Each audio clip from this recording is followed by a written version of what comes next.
Hey, so I just want to walk you guys through this process here. I measured out to the center of my room, and just on my drop cloth, where is it? Yeah, right there. Okay, that's my X. Okay, that's the center of my room. So this thing here is called a plumb bob. Okay, and a plumb bob is you hang a plumb bob off of a string. It's just a weight. So let me see if I can prop you guys up someplace so you can kind of see what's going on. So basically here I'm gonna stand, and I've already transferred this mark, but because I'm gonna mark on the floor, I can hold my plumb bob up to the ceiling, and I can line the plumb bob up with the mark on the floor, and then where the mark lands up top here, or where the string is attached up top, I can make a mark there. And that's how you can transfer, real simply, transfer your mark from one plane to another, right? And it's a really small pencil mark at this point, but one plane to another. So at this point, what I'm going to do is drill a hole here and go up into the attic and inspect and make sure I have space. I'm hoping that there's not a joist right here. If there is a joist right here, then I'll probably have to move the box over. So instead of cutting a giant hole and then realizing that I've made a big mistake, I'm just going to drill up, inspect, and then if I have clearance, and I have a joist further away and I can fit that box in between here, then I'll start to figure out how big my hole needs to be and how I'm going to go about that. All right, so my first task here is to measure and locate.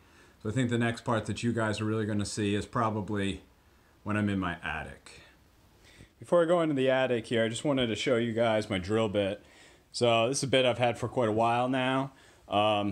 It's an 1/8 inch diameter, so it's small in diameter, but it's like a foot long or something like that, It's super long. So this is perfect for this task. This is why I bought this years ago, to locate things, because it's a small enough diameter hole where I can easily fill it with some wood filler or caulk or drywall compound, whatever I need. But it's long enough where when it's sticking out of the attic, I'll be able to find it, because there's insulation up there. And, honestly, even with this thing, it's still going to be a little bit of a pain to find, but it definitely helps. So, a little pro tip. Okay, so you can see the bottom of the drill bit right there. I don't think that I hit a joist, but I am hitting something with it. So I definitely need to go upstairs and check, and we'll see if that something is an issue or if that's something we can work around. It might just be there's some decking up there in a couple spots to step on. It might be decking that I'm hitting. So I'll have to go check. And if it is the decking that it's hitting, it's going to be a kind of a pain to find, but we'll take a look. All right, so we're in my attic. It's about 100 degrees in here. It's so hot. Oh my goodness. But here's my drill bit. Okay, so I'm really glad that I did this here because I got a few problems. Yeah, so I've got a few problems here. So the first problem that I thought that I might have, but is not a problem, is I wasn't sure that I'd be able to slide the box over and get this thing to fit in here. You can kind of see now this side unscrews, and it's going to pinch its way into here and here. It's just going to push itself in. So that's not a problem. But the problem that I am running into right now is I have acoustic tiles in my bedroom, which I thought that there would be drywall on top of those acoustic tiles, but it doesn't look like there is. I'm pretty sure that this is the seam to an acoustic tile right here, which means that there's probably a seam underneath of this furring strip, which I've just drilled through. So that's an issue because it's this furring strip is probably supporting those acoustical tiles. So again, I'm really glad, like super glad that I put this drill bit in here, because I don't really want to cut that furring strip. So what I think I'm going to do is cheat it and go towards my closets, which is that direction, which actually I think is going to center it over the bed a little bit better anyways. So I'm going to cheat it that way, a few inches. So remember, I took all my time measuring, laying things out. I decided I needed to move my box over to here, and then I realized that I made a really stupid mistake. Despite the fact that this is the center of my room, this is the center of my windows, which is, you know, if you follow this line back, about a foot away from the center of the room. And we center our bed underneath of these windows, and it's going to look really stupid to have this thing shifted over and not centered on the bed. So I'm going to have to go through and patch these holes, which this little one is easy.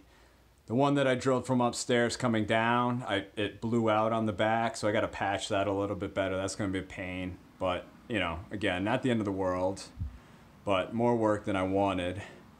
So I've determined that, again, looking at the center of my windows, this one here I was worried was going to land on the furring strip, which is above, which it would have.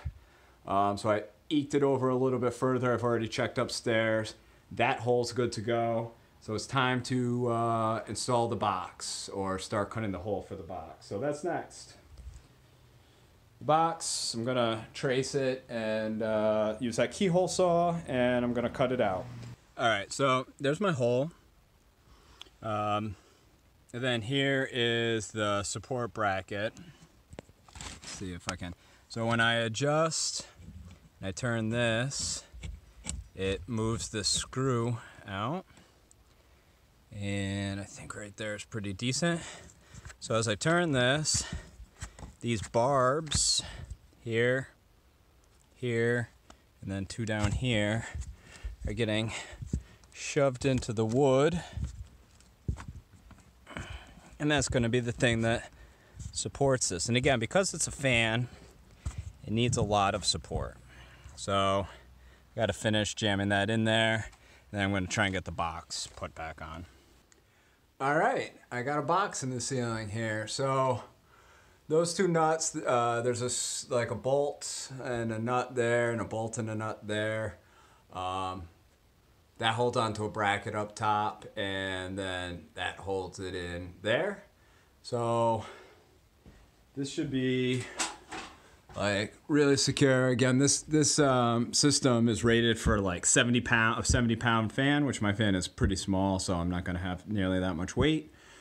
We go to put the fan on, it's going to be a lot bigger than this, so it's going to cover up the edge there.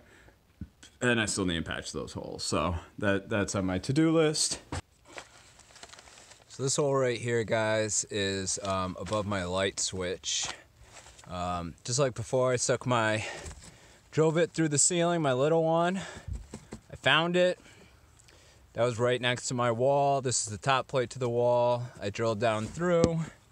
And, you know, there's not much to see down there, just giant black hole. I've also gone through at this point.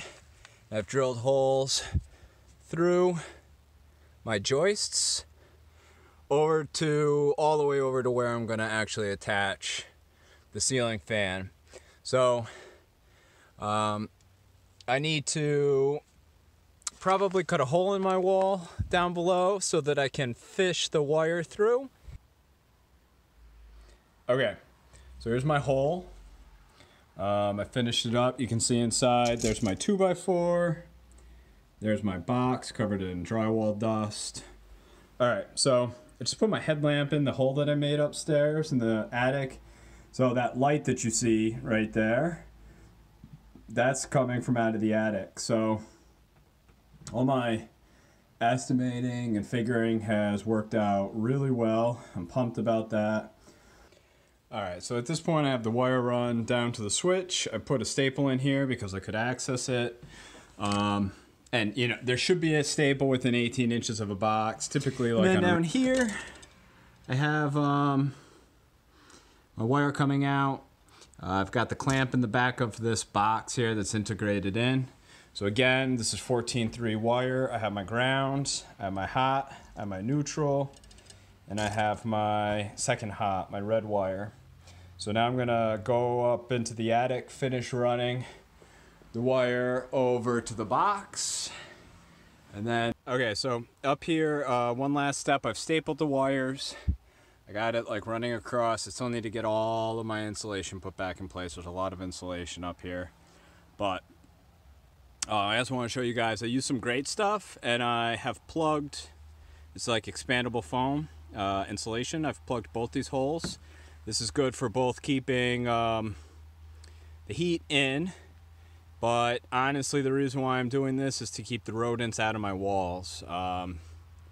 It's not completely uncommon to have a couple mice up here in this attic. I have traps everywhere and stuff for them.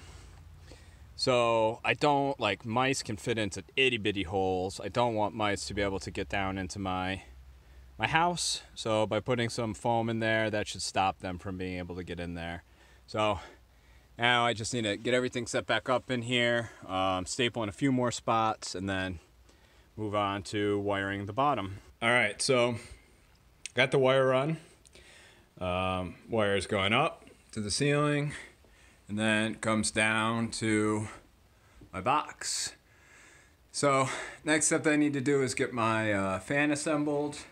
And I think I'm gonna get that hung up first because I need to know how it's gonna get controlled. It comes with a remote. I'm really hoping though that I can control it also by just switches. So I need to look into that first and then go from there. Okay. That's the end of the rough-in phase, gentlemen. At this point, the wire's run. So we're going to start moving on next week to actually wiring up the fan and the switch itself. Hopefully we'll also be talking about how I solved the problem about bypassing the fan remote. Although honestly, a few weeks later, realizing that the fan remote isn't such a bad thing. So we may decide just to stick with it anyways, but see what happens. So next week, we talk about wiring. Answer the questions. Have a great one. Email me if you have any questions. Later.